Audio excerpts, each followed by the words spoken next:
Hello मेरे साथी कॉकरोचों।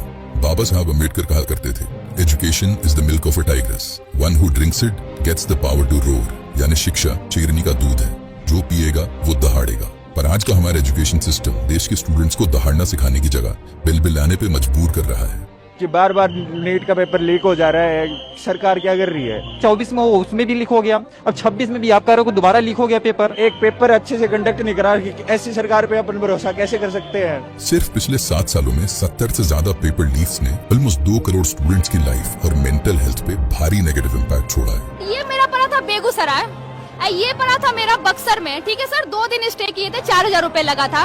और आप बिलीव करेंगे सर, दोनों का दोनों पेपर कैंसिल हो गया। क्या करें हम लोग सर? जहाँ पेपर लीक नहीं होता वहाँ सिस्टम कोई नई प्रॉब्लम क्रिएट कर देता है। जैसे यूपी में एसएससी जीडी के एग्जाम सेंटर्स में सीटिंग कैपेसिटी से double number of admit cards issue कर दिए गए। जब सीट नहीं था तो यहाँ बुलाना ही नहीं चाहिए था। हम लोग कितना दूर से आ रहे हैं, कैसे आ रहे हैं, कितना प्रेशर है, इन सबको तो पता है नहीं। सुबह से 4:30 बजे से हम निकले हैं, लाइब्रेरी से पढ़ के डायरेक्ट पेपर देने आ रहे हैं यहाँ पे।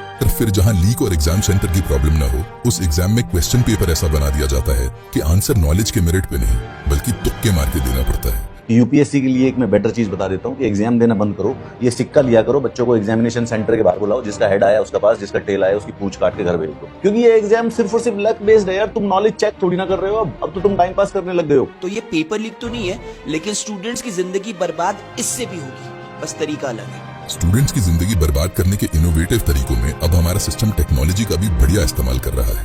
सीबीएसई के छात्रों ने आरोप लगाया है कि उनकी जो कॉपियां स्कैन की गई हैं ठीक से नहीं हुई। स्कैन में मिली कॉपियां इतनी धुंधली हैं कि छात्र अपनी ही लिखावट नहीं पहचान पा रहे। इसकी मार्किंग कैसे मुमकिन?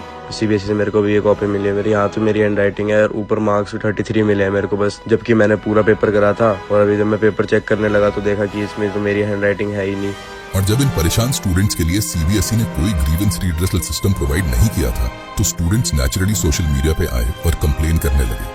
और फिर वही हुआ जो हमेशा होता है। मतलब सीबीएसई की कॉपी चेकिंग पर सवाल उठ जाए, नीट यूजी का पेपर लीक हो जाए, छात्रों का करियर बर्बाद हो जाए, वे तनाव में रहें, अधिकारी शिक्षा मंत्री का कुछ ना बिगड़े। लेकिन जो इन पर सवाल उठाएगा उसे पाकिस्तानी बता दिया जाएगा।